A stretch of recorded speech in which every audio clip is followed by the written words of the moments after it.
मित्रांनो, तुमचं पुन्हा एकदा सुमिरित मराठी ह्या यूट्यूब चॅनेलवर स्वागत आहे. आजची कथा सुरू करण्यापूर्वी जर कोणी ह्या चॅनेलवर पहिल्यांदाच आले असाल आणि अजूनही सबस्क्राईब केले नसेल तर नक्की सबस्क्राईब करा. धन्यवाद.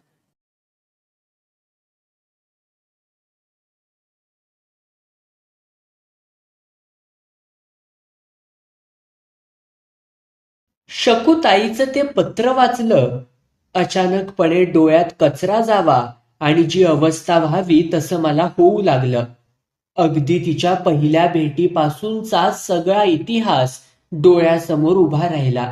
मागेच ती मला ग्रँड रोडला भेटली होती. त्यावेळी हॉटेलात बसल्यानंतर जे काय झालं त्याची आठवण अगदी ताजी होती. स्वतःला मूल व्हावं म्हणून तिने केलेली खटपट पाहून मी तिच्यावर भडकलो होतो. हे मूल तुझं नाही असं मी तिच्या नवऱ्याला सांगितलं तर, असा सवाल मी तिला विचारला होता.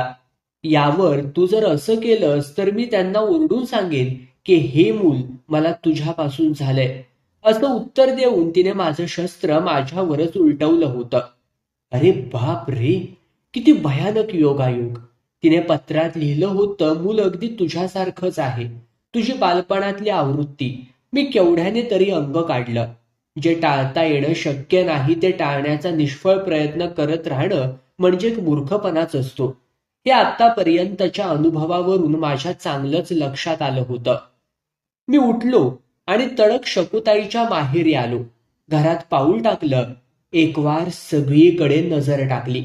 घरातला फरक माझ्या चटकन ध्यानात आला. फार पूर्वी जेव्हा शकूताईचं लग्न झालं नव्हतं त्यावेळी अनेकदा मी इथं आलो होतो. जेव्हा पहिल्यांदा इथं आलो होतो त्यावेळचा प्रसंग आठवला. शकूताई बरोबर तिच्या घरात पाऊल टाकलं आणि ज्यांनी ज्यांनी मला पाहिलं ती रडायला लागली. शकूताईच्या नाहीशा झालेल्या एकुलत्या एका भावाच्या आणि माझ्या चेहऱ्याचं साम्य त्यांच्या रडण्याचं कारण होतं, दुःखातल्या सुखासारखं. मात्र त्याच वेळी घरातलं सगळंच वातावरण बदललं होतं. प्रत्येकाच्या चेहऱ्यावर उदासीनता पसरली होती. ज्या वेळेला त्यांच्या घरी मी जाई त्या प्रत्येक वेळेला घरातल्या माणसांबरोबर घरातल्या भिंतींचेही चेहरे उजळत. आज त्याच भिंतींना पोपडे आले होते. मला पाहिल्याबरोबर नेहमीप्रमाणे ज्यांचे चेहरे फुलून आले होते त्यापैकी एक होती शकूताई आणि तिची आई. तिच्या आईने मला शकूताईजवळ आतल्या खोलीत नेलं आणि मोठ्या उत्साहाने तिने मला बाळ दाखवलं. अलगद बाळाच्या मानेखाली हात घालून तिने त्याला पाळण्यातून काढलं आणि माझ्या हातात दिलं. तिच्या पत्रातलं वर्णन शब्द शब्द खरं होतं. हुबेहूब माझीच प्रतिमा. तिची आई एका वेगळ्याच मूडमध्ये जात म्हणाली, माझा अनिलच हिच्या पोटी जन्माला आलाय, अगदी माझा अनिल. आणि ती एकदा बाळाकडे आणि एकदा माझ्याकडे पाहू लागली. शकूताईने मला जवळ बसवून घेतलं. माझ्या डोळ्यात पाहत म्हणाली, प्रदीप, प्रदीप, यातून काहीतरी मार्ग काढायला पाहिजे रे. मी गप्पच राहिलो. मला काही बोलताच येईना, काहीच सुचेना, काही सुसंगत विचार करता येईना. थोड्या वेळाने मी म्हणालो, जे झालं ते इतकं भयानक आहे की काय करावं ते कळतच नाही. तुझ्या नवऱ्याचा स्वभाव मला पक्का ठाऊक आहे. कसलीही गोष्ट समजून घेण्याच्या मनस्थितीत ते कधीच नसतात. पण मी एक वार प्रयत्न करून पाहतो. मी त्यांना भेटतो, पाहतो काय होतंय ते. त्यावरती एकदम अडवीत मला म्हणाली, नको नको, तू जाऊ नको त्याच्याकडे, मला सहन होणार नाही ते. मला वाघाच्या तोंडी देण्यास ती सुखासुखी तयार नव्हती. मी उद्वेगाने म्हणालो, हे बघ, हे जे सगळं घडलंय ते माझ्यामुळेच ना. मीच जर या पृथ्वीवर जन्माला आलो नसतो आणि योगायोगाने तुझ्या आयुष्यात आलो नसतो तर हे सगळं घडलं असतं का ग? नाही ना. तर मग हे सगळं मलाच निस्तरलं पाहिजे आता, त्याशिवाय गत्यंतर नाही. अरे पण बिण काही नाही. तू काळजी करू नकोस. जे काय व्हायचं असेल ते होईल आणि होण्याचीच वेळ आली आहे. तू कितीही डोकं आपटलंस तरी ते टळणार आहे थोडंच. बस. सलमाचा थोरला दीर एके दिवशी आमच्या खोलीवर हजर झाला. त्याच्याबरोबर सलमाचा 11-12 वर्षांचा मुलगा होता. 10 वर्षांच्या काळामध्ये तो केवढा तरी मोठा झाला होता. 2 वर्षांचा असतानाच ती त्याला सोडून मुंबईत आली होती. एखादी वस्तू दडदिशी दुसऱ्याच्या पुढ्यात आपटावी तसं तिच्या त्या दिराने तिच्या त्या मुलाला तिच्या पुढ्यात आदळलं आणि म्हणाला, एले तेरी अनामत, अभी बहुत हो गया, इसे संभालते संभालते मेरा दम निकल गया. तो मुलगा काका आणि आईच्या मध्ये सापडला आणि कावरा बावरा होऊन त्या दोघांकडे पाहू लागला. मुलाने आईला कधी पाहिलंच नव्हतं. तो हैदराबादला असताना त्याला एवढंच माहिती होतं की आपली एक कोणीतरी माँ मुंबईला असते. तो चाचाजवळ जाऊन उभा राहिला. ए देख, ए तेरी माँ है, अभी उसके ही पास तुझे रहना है. आज तक मुझे बहुत सताया, अभी अपनी माँ को भी दिखा तेरा करतब सारा. सलमा आपल्या मुलाकडे पाहत म्हणाली, क्या हुआ, क्या किया उसने? आपको तो मैं हमेशा पैसे भेजती थी, क्या वो आपके छोटे भाई की आखिरी निशानी नहीं है? है, पर मैंने उसको संभालने का क्या ठेका लेके रखा है क्या? और वह तेरा कोई नहीं? हाँ हाँ हाँ, मुझे मालूम है वह मेरा लड़का है. जिस दिन मैं हैदराबाद से बंबई आई उसी दिन मैं सब रिश्ते नाते छोड़ आई. आप चाहते हैं तो मैं और पैसे भेज दूंगी, लेकिन उसे वापस ले जाइए. आपके ही साथ रखिए. मैं पहले ही तंग आ चुकी हूँ. खुदा के लिए मुझे और तंग मत कीजिएगा. हाँ हाँ, बड़ी आई तंग होने वाली. मेरा मतलब है कि मैं तेरा बच्चा लेकर बहुत खुश हूँ. तुझे बताऊं उसकी एक एक काली करतूते.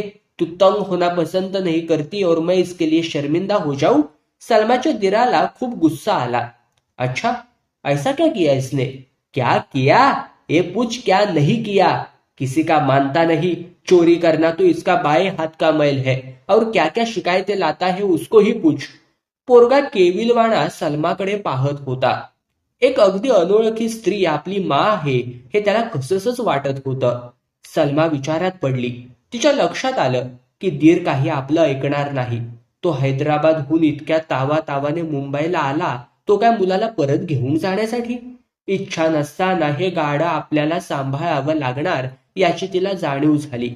तिने खूप टाळण्याचा प्रयत्न केला, पण शेवटी ती हरली. मुलाला स्वाधीन करून तिचा दीर निघून गेला. खोलीत उरली फक्त ती आणि तिचा बरीच वर्ष न पाहिलेला मुलगा. दोघे एकमेकांकडे पाहतच राहिली. दुपारच्या वेळेला आमच्या खोलीसमोर एक माणूस येऊन उभा राहिला आणि दिनकर लक्ष्मण इथेच राहतात काय अशी चौकशी करू लागला. ही घ्या नोटीस, कोर्टाकडून आले आहे, तो म्हणाला. नोटीस?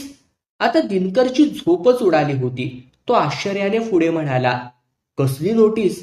त्याने पुढे केलेल्या नोटिशीचे कागद दिनकरने दपकत दपकत हातात घेतले आणि त्याने सांगितलेल्या ठिकाणी थरथर त्या हाताने सही केली. दिनकर जाम टरकला होता. हे कोर्टाचं काय लफडा आहे हे त्याला कळेच ना. त्याने ती नोटीस वाचायला सुरुवात केली. तो रागाने लाले लाल झाला, थरथर कापू लागला. थोड्या वेळाने त्याने स्वतःला सावरलं. त्याने मनाशी कसला तरी निश्चय केला असावा. तो स्वतःशीच म्हणाला, ठीक आहे, बघतो तिला घटस्फोट कसा मिळतो ते. शकूताईकडून मी घरी आलो तेव्हा माझं डोकं अगदी भणाणून गेलं होतं. विचार, सतत विचार. अगदी जन्मापासून या विचारांनी माझा पाठलाग सुरू केला होता. ही जीवघेणी शर्यत माझ्या मृत्यूनंतरच समाप्त होणार होती. उठलो तेव्हा संध्याकाळ झाली होती. डोक्यात झटकन विचार आला. कपडे चढवले आणि शकूताईच्या घरी तिच्या नवऱ्याला त्याला भेटण्याच्या इराद्याने गेलो. शक्यतो तिच्या नवऱ्याला समजावावं असा मी विचार केला. मी बेल दाबली. त्यानेच दार उघडलं. माझ्याकडे फाडून बघितलं. जोरात म्हणाला, कोण? तुम्ही? इकडे काय काम तुमचं? मी शकूताईच्या शकुंतला माहेरी आहे हे तुम्हाला ठाऊक नाही वाटतं. तो मला मध्ये चढवत म्हणाला, मला ठाऊक आहे, मी तुम्हाला भेटायला आलोय. मला? हो तुम्हालाच. मला तुमच्याशी काही बोलायचंय. त्याच्या डोळ्यात डोळा घालून मी शक्य तितक्या शांतपणे म्हणालो. त्याचे डोळे तारवटले होते. बहुधा त्याने ड्रिंक्सचा कार्यक्रम नुकताच संपवला असावा. मला पाहताच त्याच्या डोळ्यातली बेफिकिरी अधिकच दाट झाली. काय काम आहे? तो गुरगुरतच म्हणाला. Let us sit at ease. मी म्हणालो. त्याने ते ऐकलं नसावं. तो तिथेच उभा राहून म्हणाला, तुमचं तोंडही पाहायला आवडत नाही हे माहीत आहे ना, मग कशाला आला तिकडे? इकडे येऊन काय मिळणार तुम्हाला? जा तिकडे मिठ्या मारून बसा.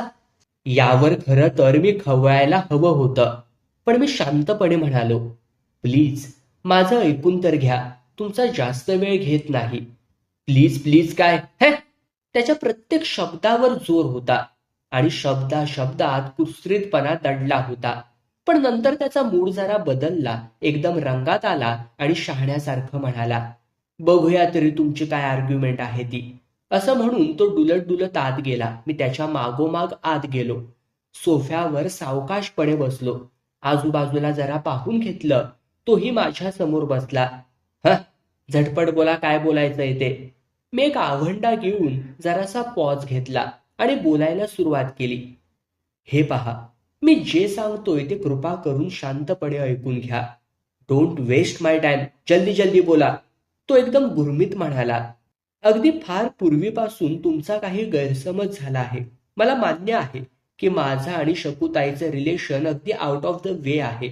अगदी कुणाच्याही डोळ्यात खोपण्यासारखं आहे. अगदी खरं खरं सांगतो. वाटेल ती शपथ घेऊन सांगतो. भावा बहिणीच्या एका जगावेगळ्या संबंधाखेरीज आमचे कसलेही वाईट संबंध नाहीत. आम्हाला वाटलं की तुम्ही समजूतदार आहात.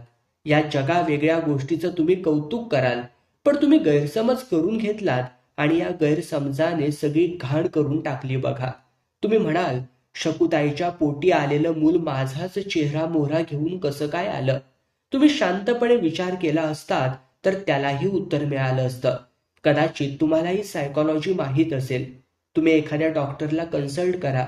तुमचा गैरसमज दूर व्हायला त्याचा उपयोग झाला असता. आत्तापर्यंत शांतपणे माझं म्हणणं ऐकत बसलेला तिचा नवरा एकदम तडकलाच. त्या येडझव्या डॉक्टरांवर माझा विश्वास नाही. हे सारवासारवीचं नाटक मी पुरतं ओळखतो. तुम्ही काय मला बुद्धू समजलात? बोळ्याने दूध पिणारा बच्चा समजलात? मी पुरा ओळखतो तुम्हाला. तुम्ही मला शिकवण्याचं काहीच कारण नाही. असं हे त्याचं अचानक टेम्परेचर वाढलेलं पाहून मी गोंधळलोच. पण मी माझा पारा अजिबात चढू दिला नाही. हे पहा, तुम्हाला शिकवण्याची माझी लायकी नाही. तुम्ही सुशिक्षित आहात, सुविद्य आहात. मला एवढंच माहीत आहे की गैरसमज हे अनेक दुःखाचं मूळ आहे. त्या दुःखात तुम्ही, मी, शकूताई आणि तिचं बाळ होरपळली जाऊ नयेत असं मला तरी वाटतं. परत तेच तुमचं.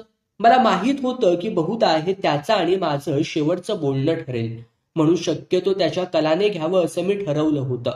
पण त्याचा काहीही उपयोग होत नव्हता. मी शांतपणे म्हणालो, आपण या गोष्टीचा शांतपणे विचार करा. You take your own time. त्याला अधिक चढत चालली होती. I say no arguments. माझा पारा चढण्यापूर्वी तुम्ही इथून निघून जा. I don't want to listen you any more. But मी मध्येच म्हणालो, I say you get out. ती नोटीस आली आणि दिनकरला जबरदस्त धक्का देऊन गेली. बायको.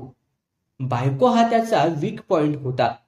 ती अशी डगर होती की त्या डगरीवरून त्याचा तोल केव्हा गेला हे त्याला कधीच कळलं नाही. प्रवासात मध्येच चपलेचा अंगठा तुटावा तशा अवस्थेतून तो अनेकदा गेला. तुटलेल्या अंगठ्याला दोरा बांधून त्याला गठवण्याचा त्याने अनेकदा प्रयत्न केला, पण पक्क मोचीकाम त्याला कधीच जमलं नाही. देवा ब्राह्मणांसमोर शपथ घेतलेल्या त्याच्या बायकोने घटस्फोटासाठी पाठवलेली नोटीस त्याचा मेंदू पोखरीत निघाली. त्याच्या शरीराची शक्ल झाली. दिनकरने चांगला वकील गाठला. कोर्टाच्या काळ्या पत्थरात मढवलेल्या इमारतीत आणखी एका नवरा बायकोच्या चारित्र्याची लक्तरं टांगली गेली. कोर्टात प्रत्यक्ष केस उभी राहायला नेहमीप्रमाणेच कालावधी लागला आणि शेवटी एकदाची केस उभी राहिली खरी, पण उसना अवसान आणून दंड ठोकणाऱ्या दिनकरला मात्र कोर्टात उभं राहताना ब्रह्मांड आठवलं. त्याचा वकील मोठा खमक्या माणूस होता, तरी पण त्याचं काही चाललं नाही. प्रतिपक्षाच्या वकिलाने त्याची उलट तपासणी करून त्याला नोवेअर करून टाकलं. त्याच्या त्या विकृतीला त्याने अगदी सजवून कोर्टापुढे सादर केलं. कोर्टापुढे उभं राहताना शरीराचं मांस झडून पडलेल्या प्रेताप्रमाणे तो वावरतोय असा भास होई. अंगावरून वारं गेल्यागत त्याची अवस्था झाली. असं वाटे की त्याचे डोळे जणू वर पाहण्याकरिताच निर्माण झाले नाहीत.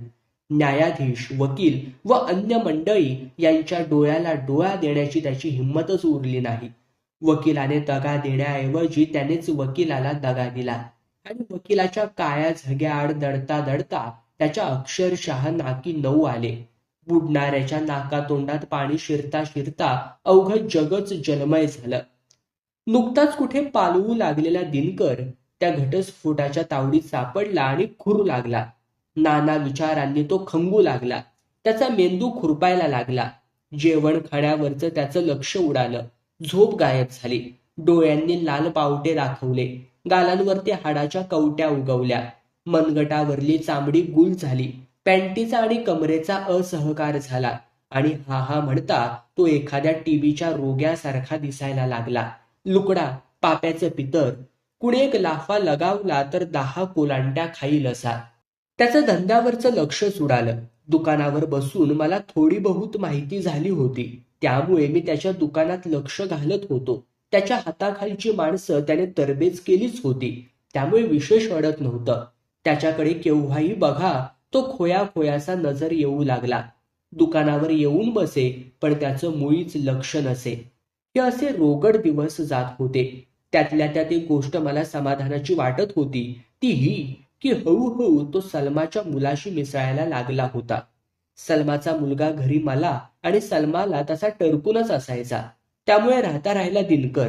का कोण जाणे, तो अलीकडे दिनकरशी घुलमिलके लागला होता. एवढं मात्र खरं होतं की दिनकरला मुळापासून मुलांची आवड होती. मधून मधून तो चाळीतल्या मुलांना खायला वाटी. त्यामुळे दिनकर काका मुलांत फार फेमस होता. सलमाचा मुलगा मुंबईला आल्यापासून सगळीकडेच त्याला हडतूड होई. पण दिनकर मात्र त्याला कधी बोलला नाही. मुलांचं मानसशास्त्र फार अजब असतं. दिनकर दिसला की सलमाचा मुलगा खुश असायचा. सलमाच्या मुलाने त्याच्या आयुष्यात प्रवेश केला आणि त्याने दिनकरमध्ये बराचसा बदल घडवून आणला हे जरी खरं होतं, तरी दुसरीकडे तो आतल्यात कुढायचा. आतून कड यायचा. आपल्याला एखादा मुलगा झाला असता तर तो केवढा झाला असता. स्वतःचं अफलातून आयुष्य आठवता तो डोळ्यांतून दुःख काढायचा, झुरायचा, हताश व्हायचा, निराश व्हायचा. त्या दिवशी रविवार होता, म्हणजे मटका बाजार बंद. सलमा काही खरेदीसाठी बाहेर गेली होती. दिनकर आणि मीच घरात होतो. दिनकर मला गंभीरपणे म्हणाला, मला तुझ्याशी काही बोलायचंय. त्याच्या आवाजात एवढा कंप होता की मला वाटलं तो जे काही बोलणार आहे ते किती भयानक असेल. मी म्हणालो, बोल की. त्यावर तो म्हणाला, हिथं नको, आपण बाहेर जाऊयात. हाजी अलीला जाऊ, तिथं बोलू निवांतपणे. महालक्ष्मी जवळचा हजी अल्लीचा किनारा मला अत्यंत प्यारा होता हे त्याला माहिती होतं. म्हणून त्याने हाजी अलीची निवड केली. 110 बरस का बुड्ढा बाबा पासून आम्ही चालत चालत लोटस सिनेमापर्यंत आलो, तरी देखील त्याने एकदाही तोंड उघडलं नाही. दोघेही गंभीरपणे चालत होतो. दिनकर हात पाठीमागे बांधून विचारात मग्न होता. समुद्र महल जवळ आला तसं न राहून मी त्याला विचारलं, अरे तुला माझ्याशी काहीतरी बोलायचं होतं ना? हा हा, होय होय होय. मग बोल की रे, इतका वेळ मी बघतोय की आपल्याच तंद्रीत. काय झालंय काय तुला दिनकर? अरे तसं काही नाही. तुझ्याशी तुझ्याशी जरा महत्वाचं बोलायचं होतं, पण अरे पण काय? मी उत्तरलो. मला त्याचं लक्षण काही ठीक दिसलं नाही. प्रदीप, तुला हे ऐकताना कसंच वाटेल रे, आणि मलाही हे तुला कसं सांगावं हे कळत नाही. मला माझं आता काही खरं नाही रे, मी लवकरच जाणार बघ. अरे असं काय बडबडतोस वेड्यासारखं? नाही, वेड्यासारखं नाही, वाटल्यास वेड्यासारखंही म्हण, पण मला आता गाशा गुंडाळावाच लागणार. खरंच प्रदीप, मी खरं सांगतो. माझं मनच मला सांगतंय. खूप पाहिलं आयुष्यात आतापर्यंत. खूप पैसा आहे, पूर्वीही होता म्हणा, पण या पैशाचं मी आता काय रे करणार? शेवटी मी एकटाच. एकटा का? मी आहे ना, तुझा जुना दोस्त. ते खरं आहे रे, पण अरे पण काय? तरीही मला एकाकी वाटतं. माझ्या आयुष्यात खूप स्त्रिया येऊन गेल्या, पण एकीचीही शेवटपर्यंत सोबत लाभली नाही. म्हणून म्हणतो मी अगदी एकाकी आहे. मला खूप वाटतं रे, पण काय करणार?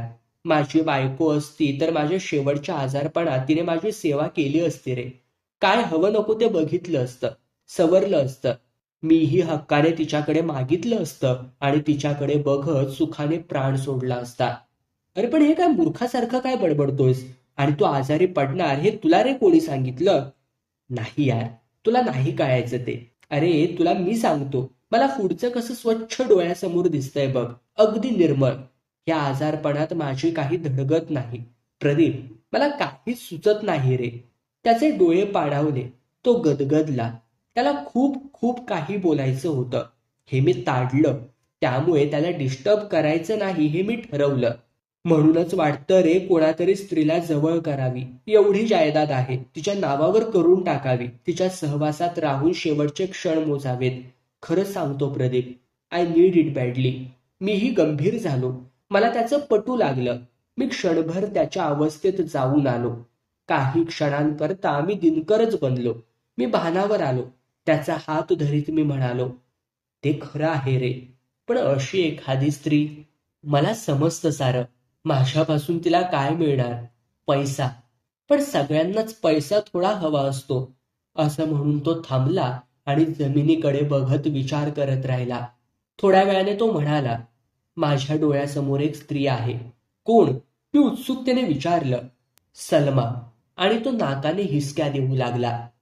एके दिवशी सलमा चांगल्या मूडमध्ये आहे असं पाहून मी तिच्या कानावरती ती गोष्ट घातली.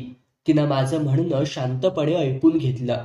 नेहमीच्या लकबीने ती आपला डावा हात गालावर ठेवून विचार करू लागली. तिचा चेहरा शांत व समंजस भासला. या चेहऱ्याची सलमा मी यापूर्वी कधीच पाहिली नव्हती. हा बदल मला अनपेक्षित होता. कदाचित मला ती मानत होती त्याचा परिणाम असावा. तरी पण इट वॉज जस्ट शॉकिंग. थोड्या वेळाने तिने एक सखोल सुस्कारा टाकला आणि माझ्याकडे पाहत म्हणाली, भाईजान, यदि आप मुझे यह नई राह दिखा रहे हैं तो उसमें मेरे भले का ही ख्याल रखते होगे, ऐसा मानती हूं मैं. हाँ, अब और कर ही क्या सकती हूं मैं. दिन ब दिन मुश्किलें ही मुश्किलें सामने खड़ी होती है. एक तो मैं धंधा छोड़ चुकी हूँ और हमारे बरखुरदार मेरा पीछा नहीं छोड़ रहे. मुझे मालूम है कि मुझ जैसी जिद्दी औरतों को यह शोभा नहीं देता, लेकिन मैं आप पर पूरा भरोसा रखती हूँ. आपकी बात टालना मेरे बस की बात नहीं. मुझे ये मंजूर है, लेकिन हाँ, जिस चीज से मैं सख्त नफरत करती हूँ उसे बर्दाश्त नहीं करूंगी.